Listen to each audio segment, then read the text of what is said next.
네, 안녕하세요. 증권맨입니다. 요 며칠 제가 영상을 좀 못 올렸고요. 몸이 제 딴에는 이거는 확실히 뭔가 좀 이상하다. 좀 많이 안 좋아가지고 뭐 입원해서 이래저래 검사받고 MRI도 찍고 그랬는데 다행히 큰 문제는 없다고 하네요. 물론 이제 좀 이렇게 의심되는 것은 있으니 좀 조심하라. 의심이 아니라 나중에 이제 이 병에 좀 이렇게 노출될 위험이 좀 있을 수 있겠다. 그러니까 당장은 괜찮은데 그렇게 해서 그냥 그러니까 결론은 뭐 스트레스 받지 말라는데 스트레스 뭐 음주 흡연 뭐 하지 말라는데 운동은 제가 그래도 좀 열심히 하는 편이라서 뭐 이게 주식하는 사람이 스트레스를 안 받을 수가 없잖아요. 그래서 저도 또 큰 고민에 이번에 이제 몸이 좀 안 좋으면서 어, 또 지수도 반등 나오는 구간 안에서 저번 주에 반등이 잘 나왔잖아요. 근데 이 반등이라는 게 평소에 그 정통적인 그 스윙 투자, 나 중기 투자 하시는 분들은 지수가 떨어진 거에 비해 그래도 한 절반 정도는 회복할 수 있었던 장이라고 생각되고요.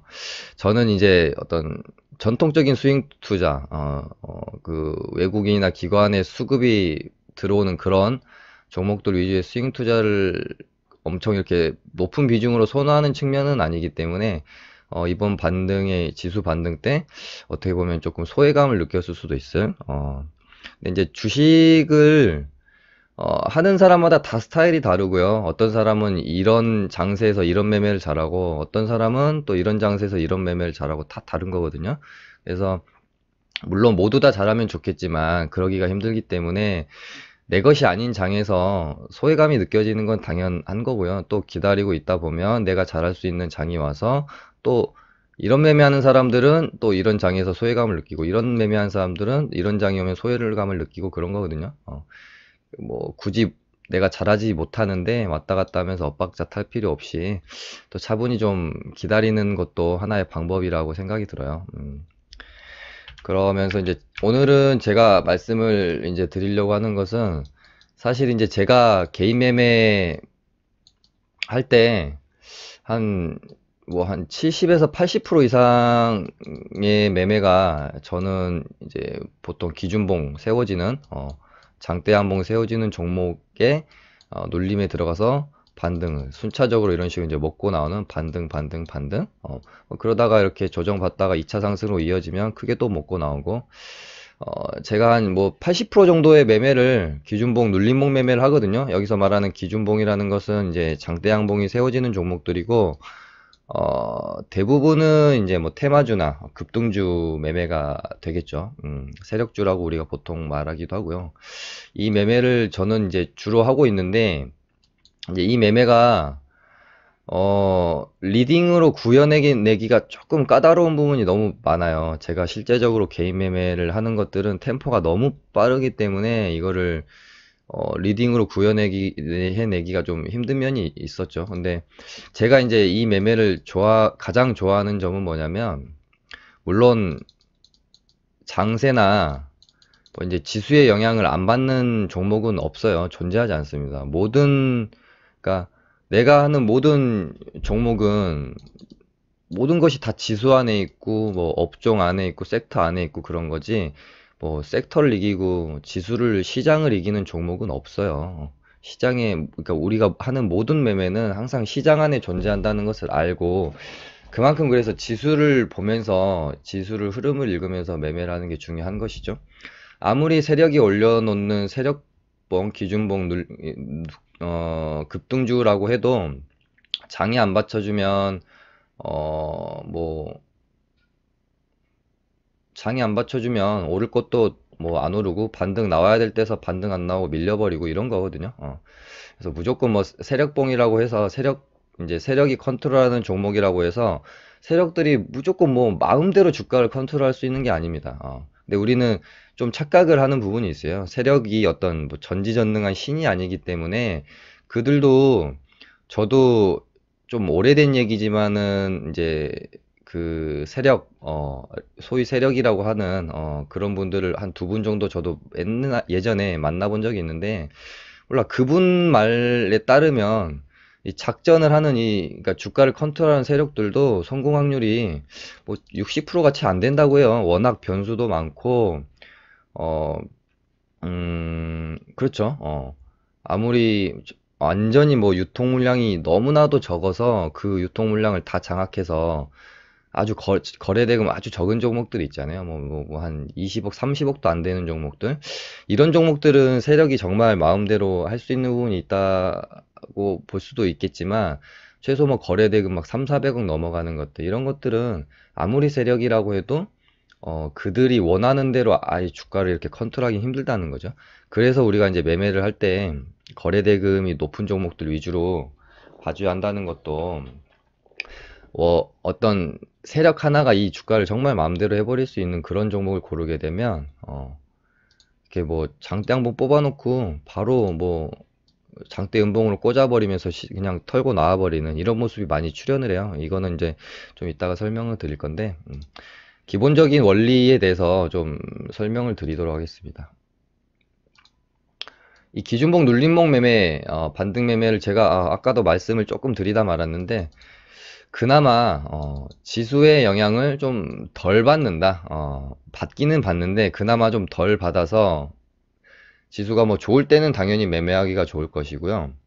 지수가 안 좋을 때도, 그러니까 우리가 보통 스윙 투자를 하게 되면, 스윙 투자는 정말 상승장에 스윙 투자를 하게 되면 정말 수익률을 극대화할 수 있는 장점이 있죠. 근데 하락장이나 약세장을 만났을 때 정말 내 의지로 어떻게 할 수가 없는, 그냥 지수 밀리면 같이 그냥 밀려버리는 거기 때문에 좀 어떻게 대응하기가 사실 좀 힘든 부분이 있어요, 스윙 투자가. 그래서 저는 이제 개인적으로는 이런 이제 세력주 눌림목 매매를 사실은 더 선호하고 좋아합니다. 개인 매매, 제 개인 매매 한 80% 이상은 이런 종목들 매매로 이루어지고 있고, 그래서 작년 10월 폭락장에도 제가 수익을 손실을 보지 않았잖아요. 이 매매를 했기 때문에 가능했던 거라고 볼 수 있고요. 근데 또 반대로 이렇게 장이 막 좋고 상승장에는 이게 눌림목에 들어가야 한다는 이 습성이, 포지션이 워낙 저도 이제 보수적인 포지션이고 그러다 보니까, 그럴 때는 또 스윙에 비해서 먹을 만큼을 좀 덜 먹고 나오는 그런 또 측면은 또 있는 것 같아요.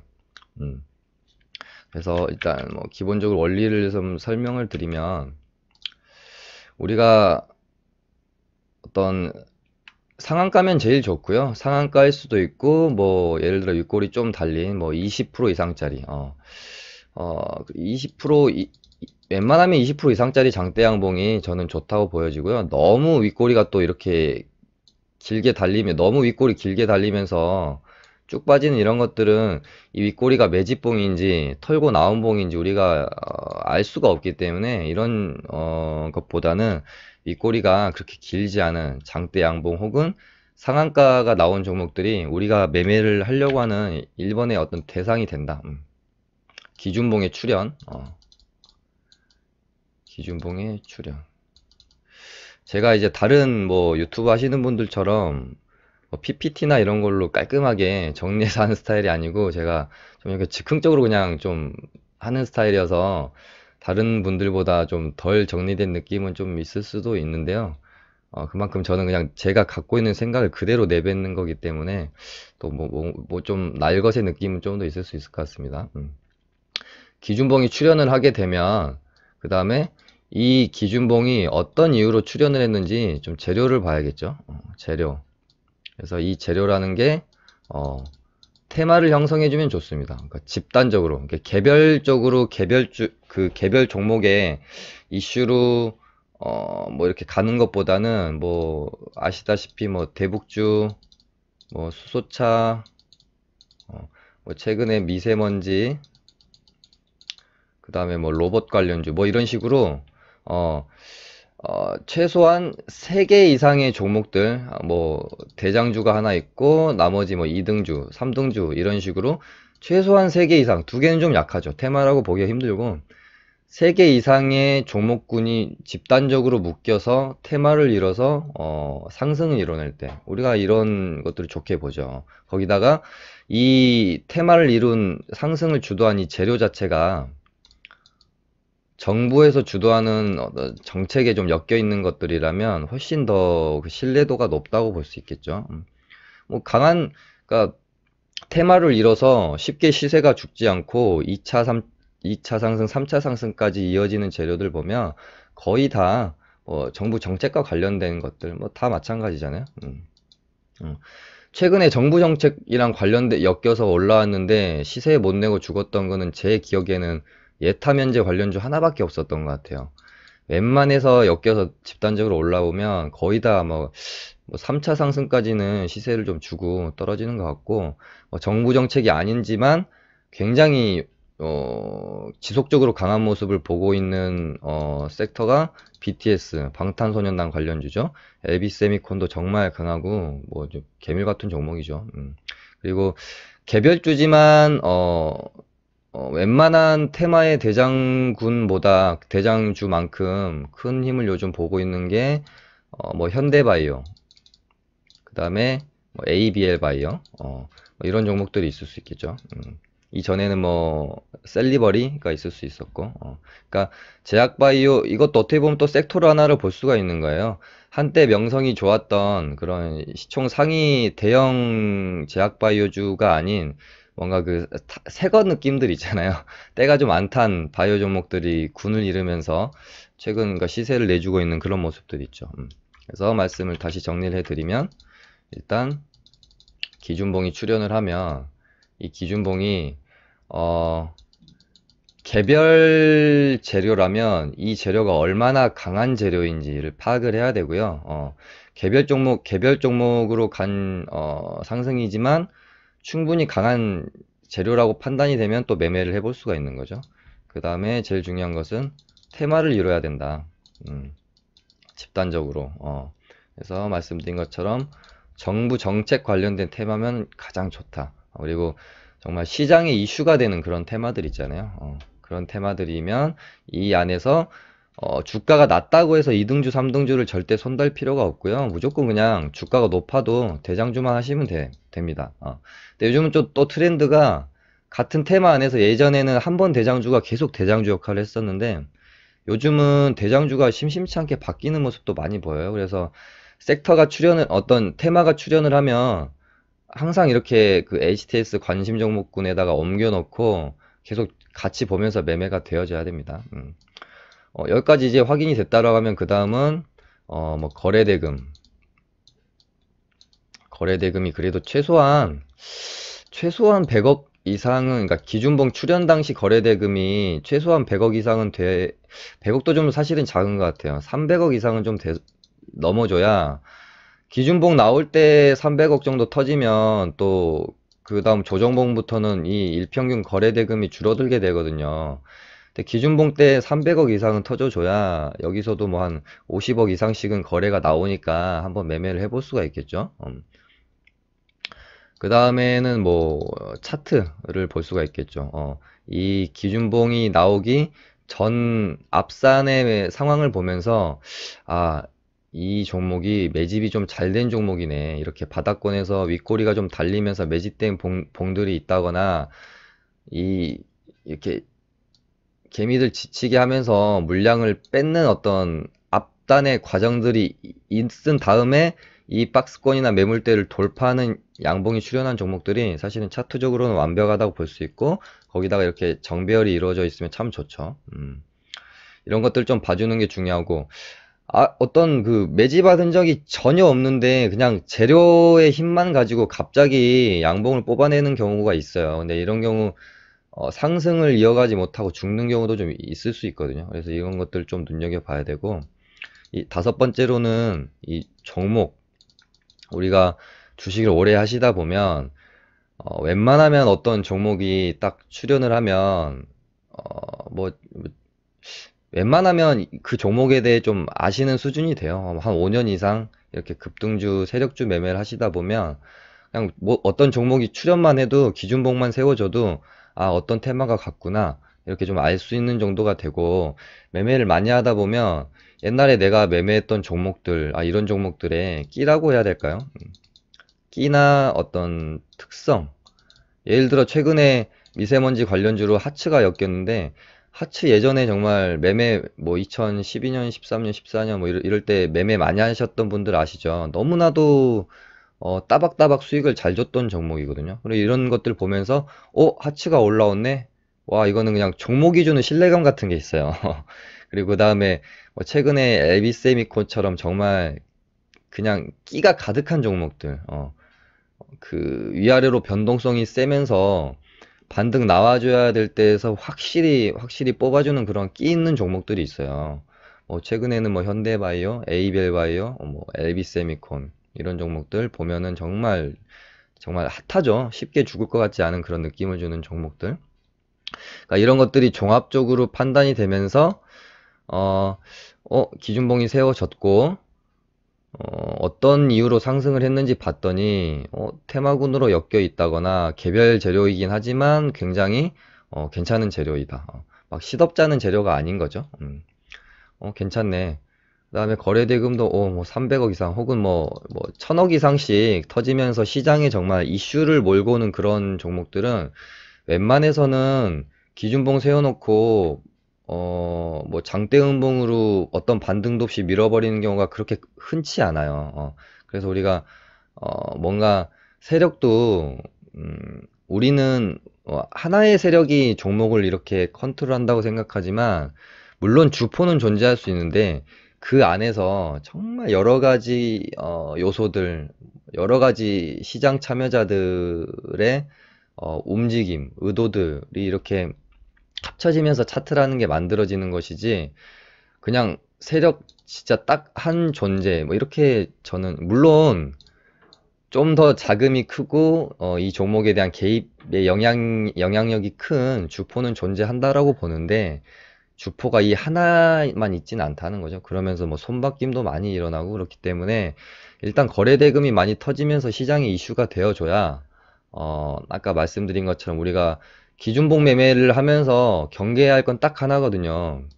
기준봉 이렇게 세워놓고 이런 데서 잡아 들어가려고 잡았는데 반등도 없이 그냥 운봉으로 물량 그냥 한 번에 털어버리면서 죽어버리는 이런 종목들 이런 것만 피하면 웬만하면 우리가 큰 손실 없이 어느 정도 그래도 번절이라도 빠져나올 수 있는 거거든요. 음. 그래서 거래 대응을 보는 게 중요하다. 그 다음에 차트를 보면서 이 기준봉이 출현한 이 차트가 얼마나 준비가 되어 있는 차트인지 가늠해 볼 수 있는 거거든요. 그리고 차트가 이쁘면 앞으로 상승하는 그 폭에 있어서도 어느 정도 이 차트는 이 종목은 지금 준비가 너무 잘 돼 있어서 매물대도 앞전 뭐 매물대도 없고 굉장히 괜찮다. 이런 요소들을 또 생각해 볼 수가 있는 거고 또 그 다음에 뭐 이제 그 종목이 갖고 있는 습성, 패턴, 끼 같은 것들이 있어요. 뭐 당장 거래대금도 정말 많이 터지고 양봉 잘 뽑아졌는데 앞전의 차트들을 보니 얘가 그냥 맨날 그냥 패턴이 양봉 뽑아내 놓고 그냥 한 번에 죽어버리고 이런 패턴만 있는 종목이다. 예를 들어 앞 차트를 돌려봤더니 이러면 조금 경계를 해야 될 필요가 있겠죠. 그러니까 앞변의 패턴이 그랬다고 해서 그게 계속 이어지진 않는 거지만 조심해야 될 필요는 있다는 거죠. 그 습성이라는 게 또 다 있어요. 종목이 어떤 종목은 지지저항 따박따박 지켜주면서 반등 잘 나오는 종목들이 있고요. 또 어떤 종목은 무조건 그 우리가 의지하는 그 지지 구간을 꼭 깨는 그런 습성을 가진 종목들이 있을 수 있거든요. 아무튼 원리는 여기까지 제가 설명을 드리고 차트를 최근에 핫한 뭐 테마의 대장주들을 보면서 좀 설명을 드려보도록 하겠습니다. 원리를 조금 더 설명을 드려야겠죠. 그래서 그렇게 해서 기준에 맞는 종목이 장대 한봉 이렇게 뽑아 주었다고 하면 최소한 이 장대 양봉을 누가 만들었다? 세력이 만들었다. 그러면은 세력에 돈이 들어왔다. 그리고 아무리 이 세력이 이 장대 양봉을 세우기 이 앞전 상황에서 이런 구간에서 매집을 아무리 얘네들이 잘하려고 해도 거래량이 너무나 없기 때문에요.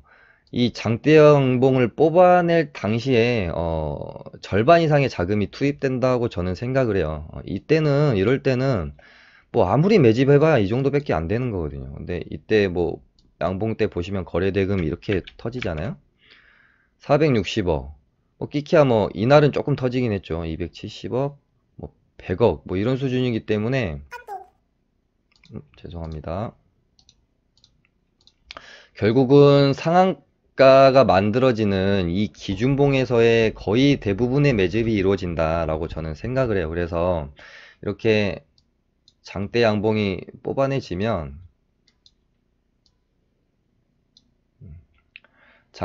이거가 그림으로 설명을 드리는 게 더 편할 것 같은데.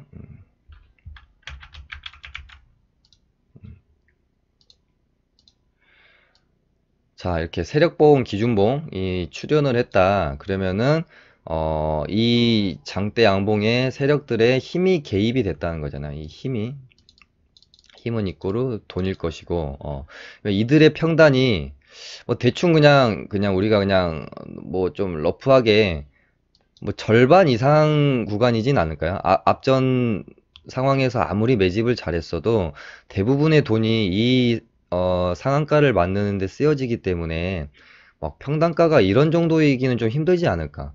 정말 매집을 잘했으면 모를까. 대부분은 저는 이 상한가의 절반 이상이 절반 혹은 뭐 3분의 뭐 1 지점 정도가 이 세력이 가진 평단가 정도라고 보여져요. 그래서 그러면은 이 세력이 힘들게 돈 들여서 이 세력봉을 뽑아냈으면 최소한 이 상한가 종가 위에서는 뭐 털어먹고 나오더라도 털어먹어야 팔아먹고 나와야 이들한테 이익이 되는 게임이 되는 거잖아요. 그러니까 이런 원리에서 일단 출발을 하는 거죠. 그리고 얘가 거래대금이 뭐 10억, 20억 이런 게 아니라 뭐 한 300억 이상짜리 정도의 거래대금이 되는 그런 상한가라고 하면 어느 정도 물량이라는 게 있기 때문에 이거를 뭐 개미가 무한정 물량을 다 받아주는 게 아니잖아요. 그렇기 때문에 그 가진 물량을 한 번에 이렇게 한 번에 장대음으로 쭉 털어먹긴 힘들다. 이렇게 계속 이런 식으로 팔아진다라고 하면 결국에는 팔아진 평단가가 이렇게 이익을 볼 수 있는 이 상한가 종가 위에서의 평단가가 이루어지지 않잖아요. 그렇기 때문에 이 세력들도 돈 써서 이렇게 양봉을 말아 놓으면 결국에는 어떤 구간을 정해 놓고 이 안에서 흔들면서 물량을 정리할 수밖에 없어요. 그러니까 이런 원리에서 출발하는 겁니다. 그래서 뭐 위에서 팔아먹든 흔들면서 팔아먹든 아니면은 흔들면서 한 번 더 매집을 해서 2차 상승으로 가든 뭐 이건 우리가 잘 모르겠다. 그러니까 자, 상한가가 출현을 했어요. 자, 1번의 경우는 아까 말씀드린 것처럼 장대 음봉으로 그냥 시초가 갭 띄워놓고 그냥 밀어버리는 경우의 수가 1번. 다시 정리를 하면 오늘 조금 길 것 같네요, 강의가. 이렇게 해놓고 갭 높게 딱 띄워놓고 올리는 척 하다가 쭉 이렇게 밀어버리는 경우 있을 수 있겠죠. 이런 식으로 반등 없이 이런 경우가 있을 수 있겠고 1번 그 다음에 2번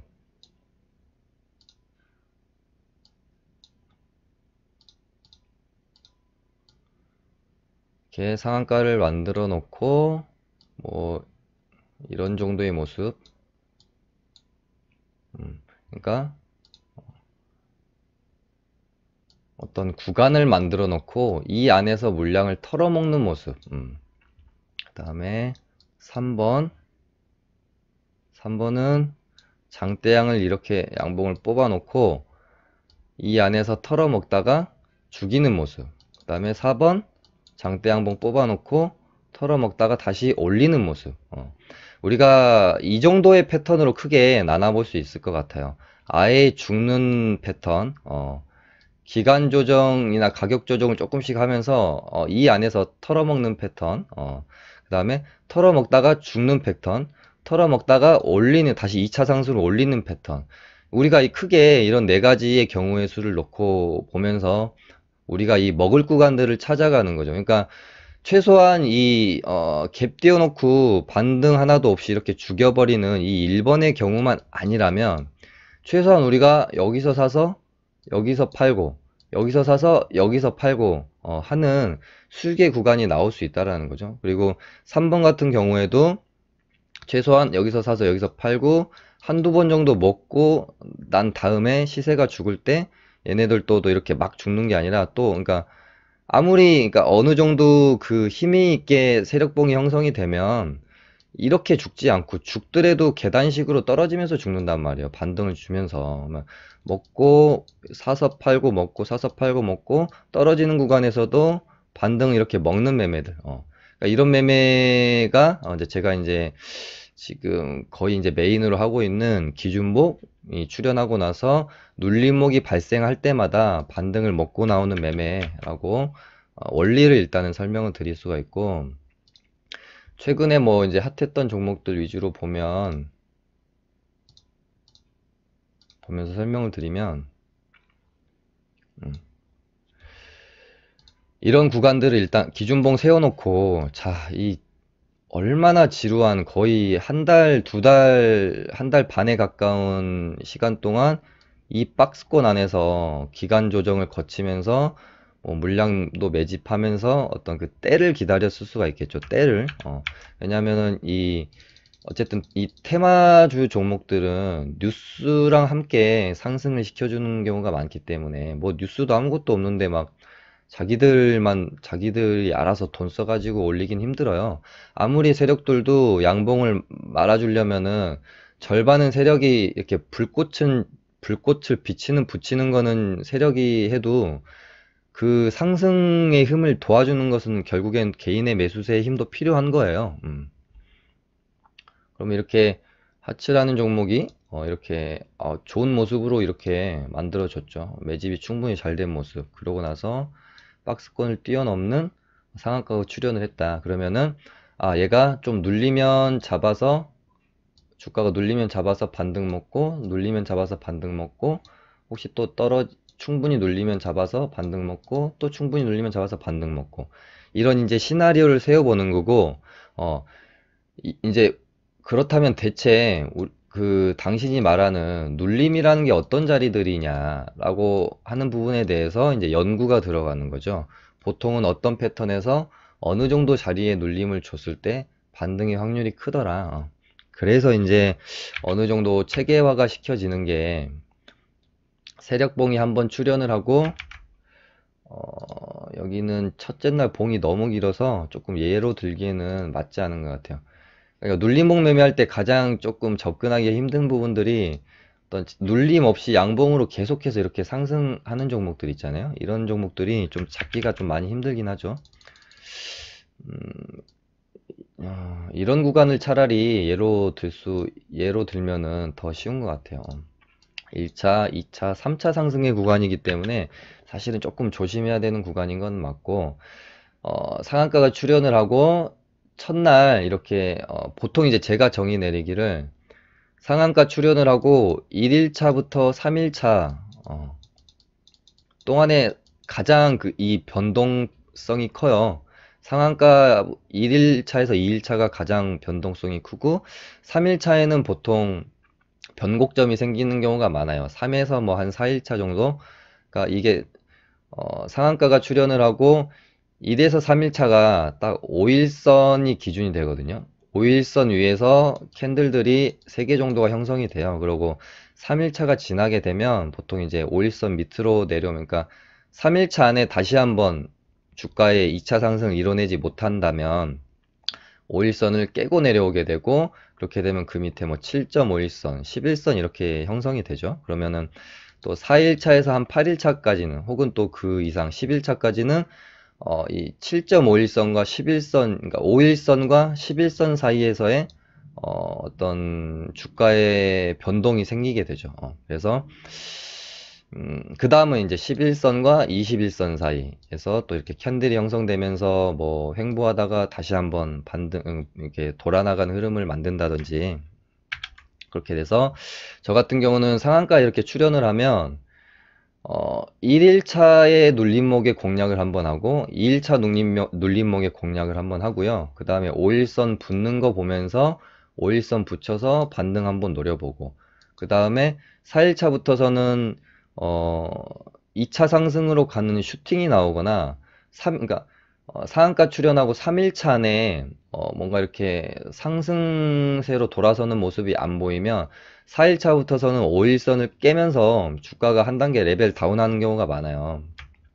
그래서 이렇게 보면 이런 구간들에서 그러니까 1일차에 못 잡았다고 하더라도 2일차에 이런 눌림목 구간에서 잡아서 뭐 반등을 먹고 나온다든지 이렇게 되면서 상한가 출현하고 5일선 안에서 매매가 한 번, 두 번 정도 이렇게 먹고 나올 수 있는 구간이 생긴다.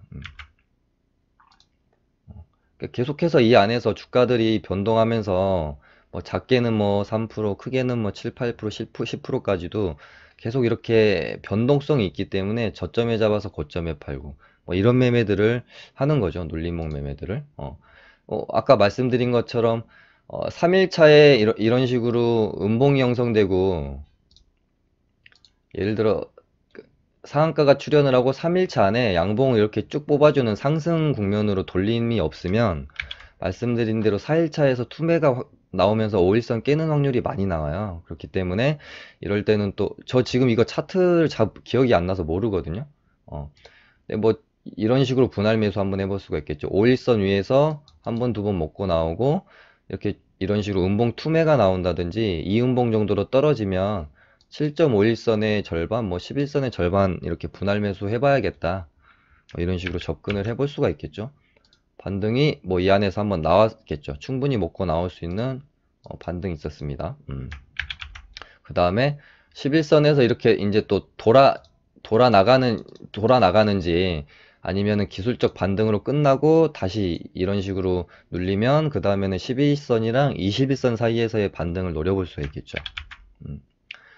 그러니까 이런 식으로 차근차근 주가의 반등을 받아 먹는 거예요. 그러니까 좋은 종목이 하나가 출현을 하면 5일선 안에서 한두 번 매매해주고 5일선 깨고 떨어지면 5일선과 11선 사이에서 한두 번 매매해주고 11선 깨고 떨어지면 11선과 21선 사이에서 한두 번 매매해주고 뭐 이런 식으로 차근차근 그냥 그러니까 어떻게 보면 이런 것들은 또 기다리는 매매가 되기 때문에 급하게 양봉 나올 때 따라갈 필요가 없어서 좀 매매의 면에서는 좀 안전하다. 그리고 이 매매의 좀 특징은 뭐 완전히 폭락장이 아니고 좀 어느 정도 지수가 약세를 보일 때 내가 평소에 잡고 싶은데 눌림목에 잡고 싶은데 종목이 자체가 너무 강해서 자리를 안 주던 종목들이 지수가 조금 하락을 하게 되면 내가 원하는 자리까지 주는 경우들이 있어요. 그래서 오히려 지수가 좀 안 좋을 때 좀 힘을 좀 잘 발휘할 수 있는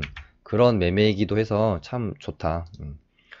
뭐 에이벨바이오 이런 종목들도 상한가 이렇게 출현하고 뭐 3일차 안에서 충분히 먹을 구간들을 주고 말씀드린 대로 5일선 깼기 때문에 7.5일선 11선에서 분할 매수한다고 생각했는데 강한 종목이라 그런지 7.5일선에서 또 반등이 나왔죠. 그래서 한 번에 또 상승이 또 이루어졌기 때문에 그 다음에 이런 구간에서 또 매매가 이루어질 수도 있고요. 조금 공격적으로 매매를 하면 그 다음에는 말씀드린 대로 11선을 깼을 때는 11선과 21선 사이에서 충분히 또 이렇게 반등이 나올 수가 있는 것이죠. 그 다음에 뭐 현대바이오 최근에도 보면은 5일선 안에서 3일 동안 이런 반등 구간에서 들어가서 먹고 나올 수가 있고 5일선 깨는 흐름에서 7.5일선 11선에서 반등하고 이렇게 먹고 나올 수가 있고 요거는 리딩에서 실제로 매매가 이루어졌던 종목이네요. 11선 반등 매매로 이렇게 되고 그 다음에 뭐 LB 세미콘도 정말 진짜 거의 정석의 모습을 보여주는 종목인 것 같아요. 기준봉 출현하고 5일선 안에서 반등 먹고 나오고 7.5일선 11선에서 분할 매수했는데 또 이렇게 슈팅 나오고 기준봉 다시 세워졌기 때문에 다시 한번 이런 구간에서 반등 먹고 7.5일선에서 또 반등 나오고 11선에서 또 반등 나오고 참 좋죠. 대신에 뭐 이런 1차, 2차, 3차 상승의 구간에서는 좀 가장 공격적으로 베팅을 해야 될 구간은 언제나 1차 상승 구간, 그 다음에 2차 상승부터는 조금 조심하고 3차 상승 구간에서는 저번 옛날에 그 유니크 같은 경우라고 해야 될까요? 반등 없이 생각보다 반등이 없이 떨어지는 경우가 참 많다. 1차, 2차 거의 한 4차 상승 구간에서 여기서 이런 흐름에서 이렇게 떨어진 게 아니라 거의 한 번 반등 주고 다이렉트로 떨어졌잖아요. 이런 것들을 조심해야 되기 때문에 한 3차부터는 조심을 해야 된다. 그러니까 이런 식으로 우리가 매매를 해볼 수가 있다는 거죠. 제가 오늘 말씀드리는 그 기본적인 세력봉이 출현을 하고 기준봉이 출현을 하고 눌릴 때 순차적으로 반등을 먹으면서 사골기법처럼 한 종목이 출현을 하면 계속해서 눌릴 때마다 먹고 반등 먹고 나오고 반등 먹고 나오는 이런 매매를 제가 지금 거의 이제 한 7, 80%의 매매를 지금 하고 있는 매매고요. 이제 말씀드린 거랑 다르게 제가 이제 개인 매매할 때 디테일한 부분은 조금 더 달라지는 부분이 있어요. 매수를 한 번에 이렇게 하는 게 아니라 촘촘히 매수를 해서 뭐 반등 나올 때 팔고 나오고 다시 매수하고 팔고 나오고 뭐 이제 이렇게 하는 부분들이 있고 또 이제 리딩에서는 이거를 또 어떻게 구현해 낼 건지 또 고민해야 될 부분은 또 있는 것 같아요. 아무튼 대략적으로 제가 주로 사용하고 있는 기법인 기준봉, 눌림목, 반등 매매에 대해서 좀 설명을 드렸고요. 이 매매에 대해서 더 디테일하게 계속해서 설명을 드리도록 하겠습니다. 너무 영상이 길어져서요. 오늘은 여기까지 하고 끊겠습니다. 감사합니다.